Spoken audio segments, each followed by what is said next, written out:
मैंने देखा है कि जब तूफान का मौसम आता है तो मेरे इलाके के लोग, जिनमें मैं भी शामिल हूं, मौसम की रिपोर्ट पर नजर रखते हैं।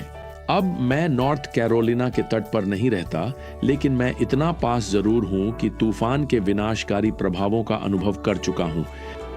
हर कोई तूफान से बचना चाहता है। कभी कभी यह संभव नहीं होता। शहर से बाहर निकलने के लिए पर्याप्त समय नहीं होता। तैयारी करने के लिए और भी कम समय मिलता है। और मैं आपको बताऊं, यही बात जीवन के तूफानों पर भी लागू होती है।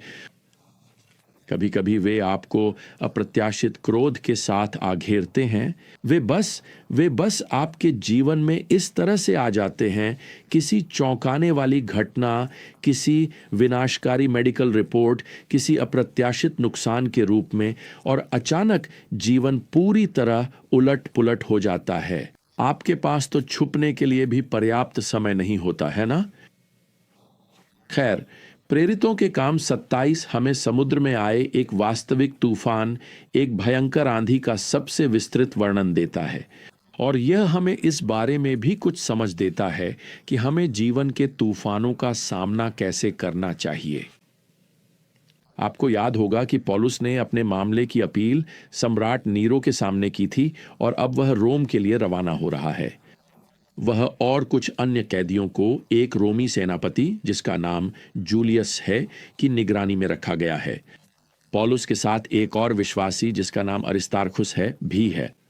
अब हम जानते हैं कि लूका भी इस यात्रा में साथ है, और इसका संकेत हम सर्वनाम के प्रयोग से मिलता है, क्योंकि लूका यहां प्रेरितों के काम की पुस्तक लिख रहा है। अब अध्याय 27 की ये पहली 6 आयतें जहाज द्वारा पश्चिम की ओर भूमध्य सागर पार करने की यात्रा का वर्णन करती हैं, और तेज हवाओं ने अंततः उन्हें क्रीट द्वीप के दक्षिणी किनारे की ओर जाने के लिए मजबूर कर दिया। यह ग्रीक प्रायद्वीप के नीचे है, और वहां एक बंदरगाह है जिसे फेयर हेवंस कहा जाता है। खैर, लूका यहां 8वीं आयत में उल्लेख करता है कि उपवास पहले ही समाप्त हो चुका था। अब यह प्रायश्चित दिवस, डे ऑफ एटोनमेंट की ओर संकेत है, और यह हमें बताता है कि पतझड़ के महीने यानी पतझड़ का मौसम आ चुका है। यह समुद्र में नौकायन के लिए सबसे कठिन, सबसे खतरनाक समय है। इसीलिए यह एक अच्छा विचार होगा कि बस वहीं फेयर हेवंस में सर्दियों के महीनों के बाद तक रुक जाएं। खैर, स्पष्ट है कि नाविक आगे बढ़ने के लिए तैयार हैं। वे यहां रुकना नहीं चाहते। इसलिए पौलुस उनसे 10वीं आयत में कहता है, महाशयों, मुझे लगता है कि यह यात्रा चोट और भारी नुकसान के साथ होगी, न केवल माल और जहाज का, बल्कि हमारी जानों का भी। दुर्भाग्यवश 11वीं आयत हमें बताती है कि शतपति ने जहाज के कप्तान और मालिक की बात पौलुस की बात से अधिक मानी। खैर, मैं समझ सकता हूं क्यों। ये नाविक इस काम में विशेषज्ञ हैं। पौलुस नाविक नहीं है तो उसे क्या पता होगा। लेकिन यहां आगे बढ़ने का एक और कारण भी है। स्पष्ट है, फेयर हेवंस उतना अच्छा स्थान नहीं है। फीनिक्स, जो क्रीट के तट पर पश्चिम में है, एक अधिक पसंदीदा बंदरगाह है और वसंत तक रुकने के लिए कहीं अधिक आरामदायक जगह है। तो जाहिर है यहां एक तरह से मतदान होता है कि 12वीं आयत हमें बताती है कि बहुमत ने समुद्र में निकलने का फैसला किया।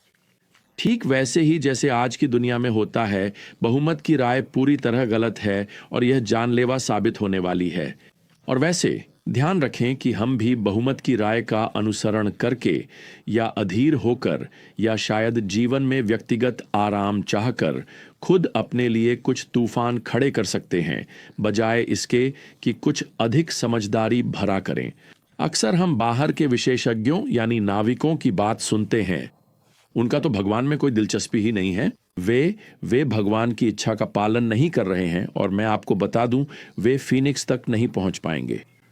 तेज हवाएं उन्हें दक्षिण की ओर और फिर खुले समुद्र में वापस ले जाएंगी, और यह तूफान भी थमने वाला नहीं है। लूका यहां वचन में लिखते हैं, वचन 18 में, अगले दिन उन्होंने माल को जहाज से फेंकना शुरू कर दिया। वचन 19 में, तीसरे दिन उन्होंने जहाज का सामान भी समुद्र में फेंक दिया। तूफान कई दिनों तक जारी रहा, जब तक कि लूका यहां वचन 20 में नहीं लिखते, अंत में हमारे बचने की सारी आशा जाती रही।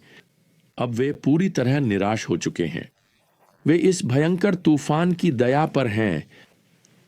शायद आज आप भी ऐसा ही महसूस कर रहे हों। शायद आशा ने आपको भी छोड़ दिया है। शायद आपके चारों ओर सिर्फ तूफानी हवाएं ही नजर आ रही हैं।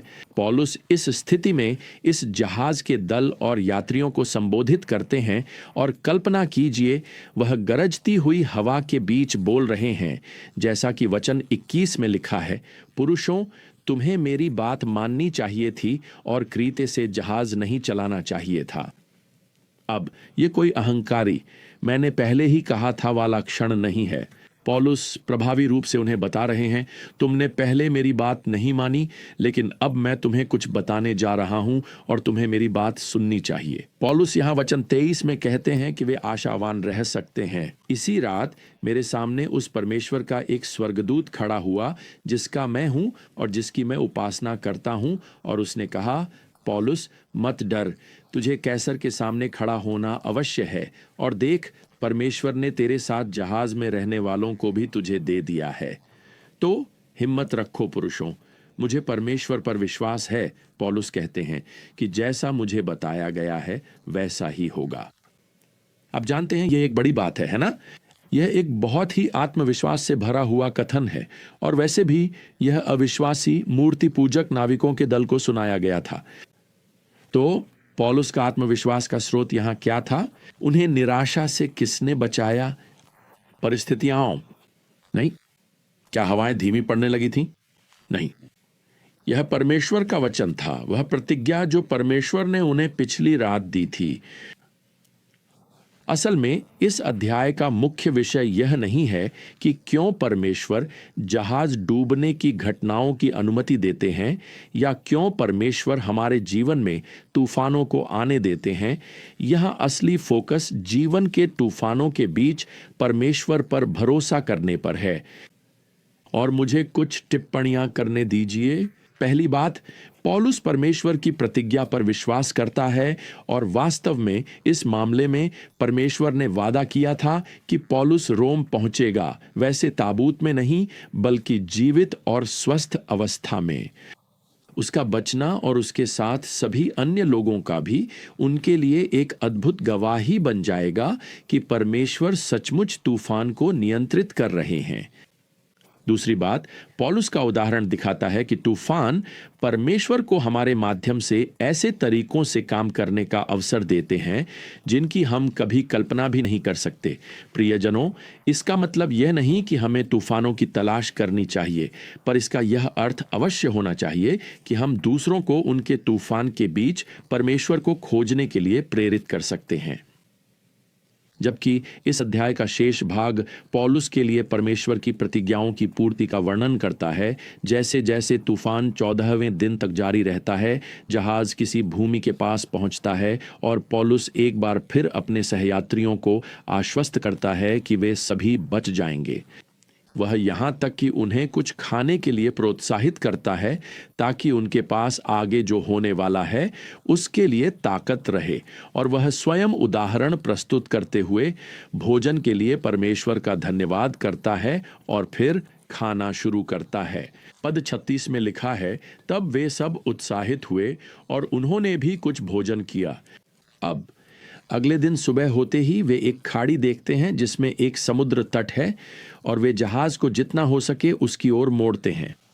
लूका हमें यहाँ पद 41 में बताता है, परंतु एक चट्टान से टकराकर उन्होंने जहाज को भूमि पर चढ़ा दिया। जैसे ही जहाज टूटने लगता है और वे उस चट्टान पर फंसे हुए लहरों का सामना कर रहे होते हैं, हमें यहाँ पद 42 में बताया गया है, सैनिकों की योजना थी कि वे कैदियों को मार डालें, कहीं ऐसा न हो कि वे तैर कर भाग जाए, और वे निश्चित रूप से नहीं चाहते कि बाद में उन्हें इन कैदियों के भागने का जवाब देना पड़े। हालांकि सेंचुरियन का पौलुस के प्रति सम्मान उसे ऐसा करने से रोकता है। वह सभी को आदेश देता है कि वे तैरकर या जो भी चीज पकड़ सकते हैं उसे पकड़कर खुद को पानी में तैरता हुआ बनाए रखें। पद 44 में वह बात कही गई है जो सचमुच चमत्कारी होती। सभी को सुरक्षित रूप से किनारे पर पहुंचा दिया गया, उन सभी को ठीक वैसे ही जैसे परमेश्वर ने वादा किया था। अब जैसा कि हम जानेंगे, यह माल्टा द्वीप पर है। अब इस ऐतिहासिक घटना में हमारे लिए बहुत सारे सबक छिपे हैं। मुझे मुझे इनमें से 3 सबक आपके सामने रखने दीजिए। पहला, जीवन कभी भी तूफानों से मुक्त नहीं होता, लेकिन परमेश्वर उन तूफानों के बीच में हमारे साथ होता है। वे तूफानी लहरें जो आज आपके सिर पर टूट रही हों, वे हमेशा उसके पैरों के नीचे होती हैं। वे उसकी सत्ता में हैं। दूसरा, जब हम किसी तूफान के बीच में होते हैं तो हम चाहते हैं कि प्रभु हमें बचा ले। वह चाहता है कि वह हमें विकसित करे। हम अधीर हो जाते हैं, है ना? हमारे पास अपनी योजनाएं होती हैं। हम सोचते हैं हम रोम पहुंचेंगे, लेकिन परमेश्वर चाहता है कि हम माल्टा द्वीप पर जहाज टूटने का अनुभव करें। हम वहां पहुंचना चाहते हैं। परमेश्वर इस बात में अधिक रुचि रखता है कि जब हम वहां पहुंचें तो हम कैसे हों। और अब तीसरा, अंत में सबसे भयानक तूफान भी हमारे जीवन के लिए परमेश्वर की योजनाओं को मिटा नहीं सकते। पौलुस रोम पहुंचेगा, लेकिन तूफान इसलिए था ताकि रास्ते में पौलुस मसीह के लिए अविश्वासियों तक पहुंच सके। देखिए, पौलुस माल्टा द्वीप पर जहाज टूटने का शिकार नहीं हुआ है।